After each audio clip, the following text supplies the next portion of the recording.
I have no idea what happened in Nashville.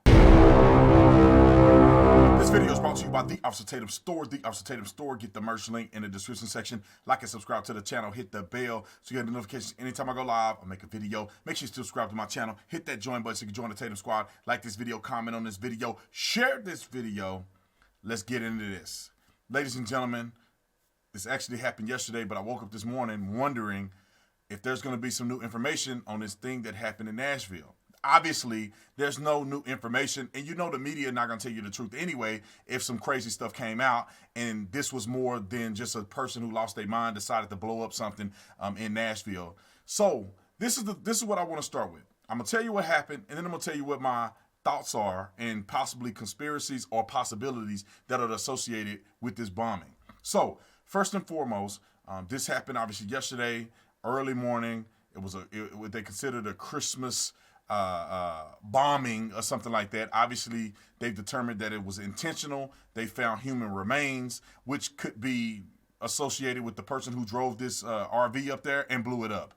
I find it quite interesting that they're not even suggesting that the human remains could have been a person who started and facilitated all this. They kind of got away from it. They're vaguely talking about human remains, which is interesting to me because it would appear that the person who's responsible for this is probably the person who got blown up all over the street. Now, nobody knows why this person did this. This wasn't considered a terrorist attack. One reason is because from the RV, there was a PA system that was announcing for people to evacuate.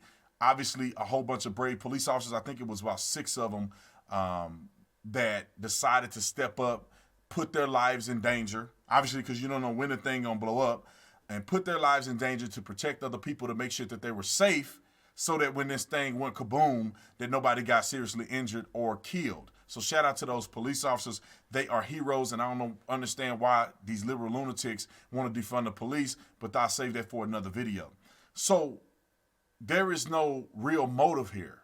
Doesn't appear to be terroristic, given the fact that there was a warning and it was an effort for people not to be injured, right? Telling people to evacuate, to blow up an area that nobody's in, doesn't appear to be a motive to terrorize people and to get them to be in fear based on violence and killing. So with that being said, these are the things that occurred. It obviously blew up in the area. AT&T was amongst the 20 businesses that were damaged, and this is where it gets interesting. To this day, today, meaning the day after Christmas, people are claiming that they still don't have reception and they're still having problems with AT&T after this explosion.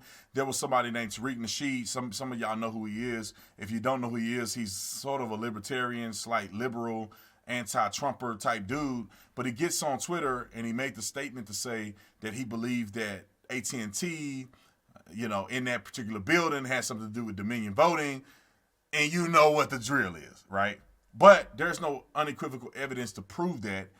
But I find it to be tremendously suspicious that you have this incident. You have the Great Wolf Lodge in Texas where there was a false flag there. You had some other instances. I think it was one in the UK.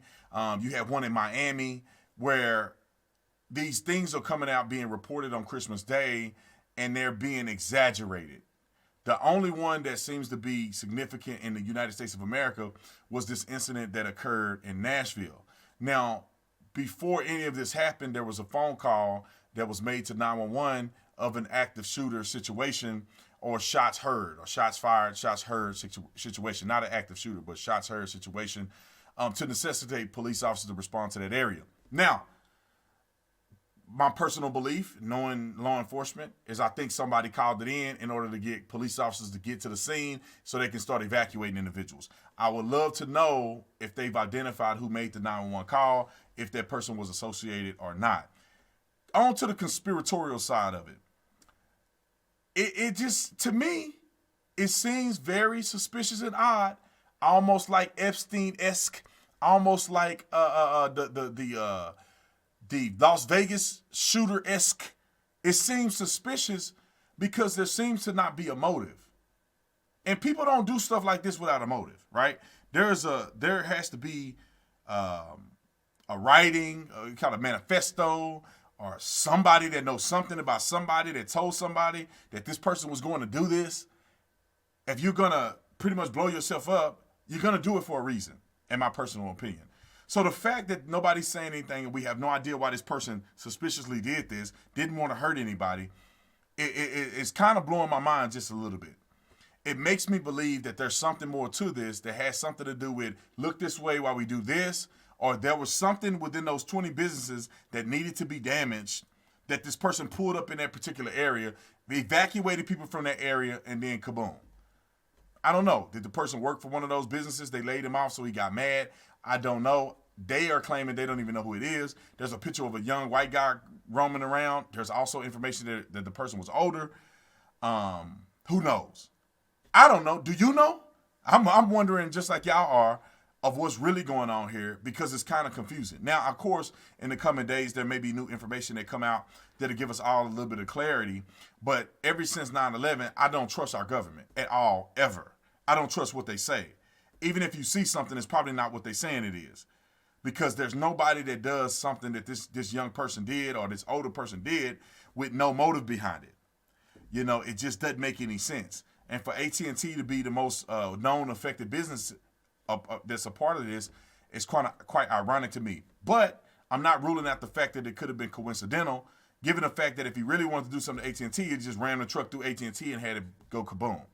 But for him to park in the middle of the street and just for this to happen, it makes me wonder. And I want to hear from you guys, because I've been talking enough. I'm giving you my theory, gave you a quick synopsis about what happened. But I want to know what you think. What do you guys think? Y'all's post is probably deeper than mine because it's millions of y'all. So what do you think? Write in the comment section. Let me know if this is suspicious or this is some typical, I want to ruin the Christmas spirit, so I'm going to go do something crazy to cause chaos and confusion and draw attention to myself, although I'm not meaning to do anything that's worthwhile.